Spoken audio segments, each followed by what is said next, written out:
gentlemen, coming to you from somewhere in New Zealand, it's the Dave Benson Show with your host, Dave Benson. Thank you so much.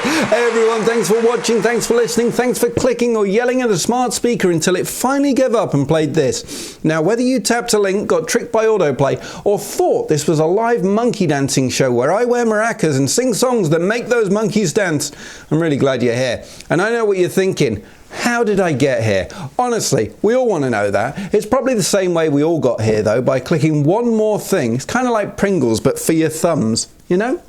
Anyway, what a week it's been. The content world has been buzzing louder than a TikTok ring light at a teenage sleepover. Let's start with the monologue. It's the monologue. First up, Philadelphia held a Scrapple sculpting contest. Now, Scrapple, if you're not familiar, is what happens when meat gets lonely and reinvents itself as an abstract art medium. The winner carved an entire football play out of it, the Eagles tush push, which oddly feels on brand. I don't know what's more Philly than turning meat paste into art, or naming it after butts. In Chicago this week, there was a sidewalk rat imprint that went viral. It turned out to be a squirrel. Scientists examined the cement and then outlined it like it was the Shroud of Turin. After intense measurement, they declared, "That's not a rat. That's far too elegant. That's a squirrel." Chicago immediately renamed it the Windy City Sidewalk Squirrel, which is quite annoying for me because that's also the name of my jazz fusion band. In California, a guy just won the pumpkin weigh-off with a 2,346-pound squash. That's the weight of a Fiat 500, but with less legroom. He set his children on it like it was Simba's rock, because nothing says childhood memory like posing on a mutant vegetable. In Egypt, I love this one, Tom, a strongman named Kabonga pulled 2 ships with his teeth. Look, I can't even get a chip bag open without crying. Kabonga's out there dragging cruise liners like he's flossing the Suez Canal. There are actual trains doing less work than this man's jaw. Portland, Oregon hosted a world-naked bike ride in the rain to protest the National Guard's deployment. Nothing says peaceful resistance like a bunch of wet bottoms on a steel bridge wearing nothing but optimism and Crocs. In California, a Danish artist built giant wooden trolls in forests, all out of recycled junk. They are huge, expressive, and some are even planting fake gardens. The project is called Trolls Save Humans, which also describes the plot of at least 4 Pixar movies and one of Elon Musk's lawsuits. North Dakota is being invaded by squirrels. Not metaphorically, like actually ground squirrels. There are now as many squirrels as people, which is fine until the squirrels unionize, and let's be real, they're going to demand universal acorn income. In Cyprus, there's now 1 cat per person. It's not just a Mediterranean paradise, it's Cat Island. The government's tripling its neutering budget, but at a 1-to-1 cat-to-human ratio, it's only a matter of time before the cats demand voting rights, and I, for one, welcome our fluffy overlords. In Russia, this is great, Tom, Arctic polar bears have taken over an abandoned Soviet station. There are photos of them peeking out of windows like suburban dads checking if the Amazon guy left snacks. It's the perfect Cold War metaphor. Humans leave, bears move in, nobody pays the rent.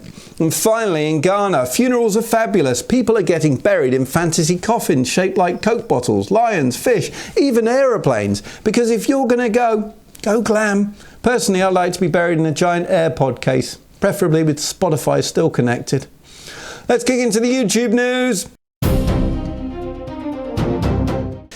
YouTube has decided to give banned creators another shot. Yeah, that's right. If you were kicked off for being offensive, you just might be allowed back. It's like YouTube finally realised karma takes too long, so now it's giving everyone parole who's got that ring light. Next up, TikTok introduces third strike and you're verified. YouTube went down globally for several hours and millions of people had to live in the real world. No cat videos, no mukbangs, just pure existential dread.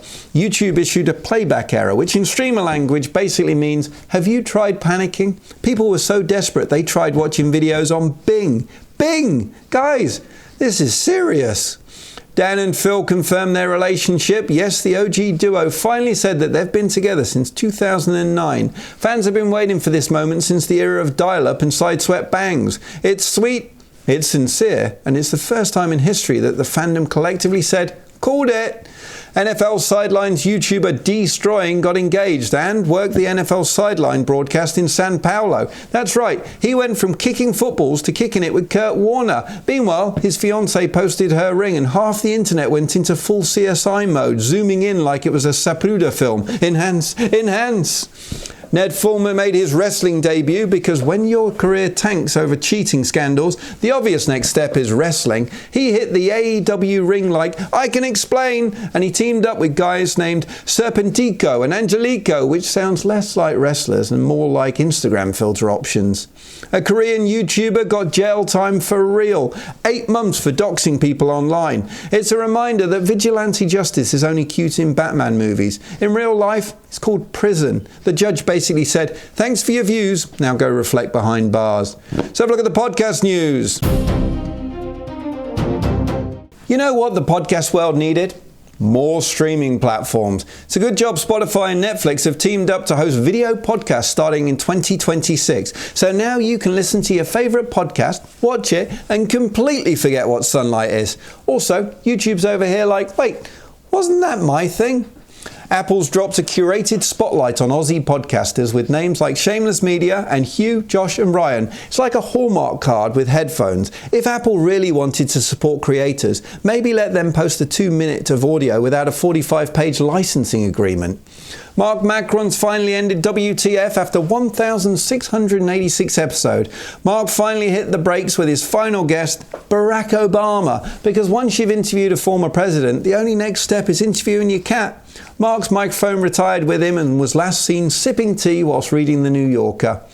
Sean Ryan's landed a $10 million podcast deal. Yes, you heard that right. $10 million. That's not a podcast deal. That's a Netflix series in a vineyard in Napa. He's working with Daylight Media now, which sounds like the evil twin of Nightline. Alex Cooper launches marketing agency. She's gone from podcast queen to brand whisperer, launching Unwell Creative because Healthy and Reasonable Creative was taken. Her first client is, wait for it, Google. The woman went from daddy gang to corporate exec in record time. Midday is now the peak time for podcasts. Yes, according to the Epson research, podcast listeners peaks from 10 a.m. to 2 p.m. Translation? No one's working anymore. We're all pretending to type while binging true crime and wondering if our co-workers could get away with murder. Podcast tools are leveling up. There's now a free AI-powered art generator for your podcast because your podcast isn't real until it has 17 versions of your face on a thumbnail with flames and Comic Sans. All right, time for the movie review. It's the 60-second movie review.